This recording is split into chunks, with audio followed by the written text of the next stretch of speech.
ஏங்க பலாப்பழம். பலாப்பழம் இல்லைம்மா, பனப்பழம். ஏமா தப்பு தப்பா சொல்லிட்டு நம்மளுக்கு எது வருது அதை மட்டும் ட்ரை பண்ணு. வேணாம் ஏங்க பனப்பழம் சாப்பிட வாங்க.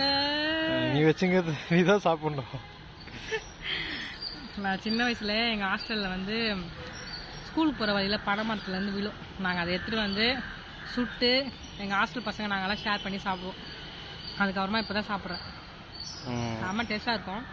பனப்பழத்தை வந்து நீங்கள் சாப்பிட்றீங்களான்னு கமெண்ட்ல வந்து சொல்லுங்கள். சாமு குத்தா எனக்கு வேணாப்பா. சாம் ஓடுறாரு. எனக்கு வேணாம், எனக்கு வேணாம், எனக்கு இது நான் சின்ன வயசுலேருந்து சாப்பிட மாட்டேமா, எனக்கு ஸ்மெல்லே பிடிக்காது. ஒரு மாதிரி கொமட்டலாம் ஆகிடும். சொல்கிறாரு. சில பேருக்கு பிடிக்காது, எல்லாருக்கும் பிடிக்குது, எனக்கு பிடிக்கல என்னமோ. சூப்பராக இருக்கு. நீ சாப்பிடு, என்ஜாய் பண்ணு. நல்லா இருக்கு. அங்கே பாருங்க அணில் சாப்பிட்டுட்டு இருக்காங்க. அங்கே அணில் உட்காந்து சாப்பிட்டு இருக்கு, இங்கே பூனை உட்காந்து சாப்பிட்டு. நீ தான் அந்த பூனை.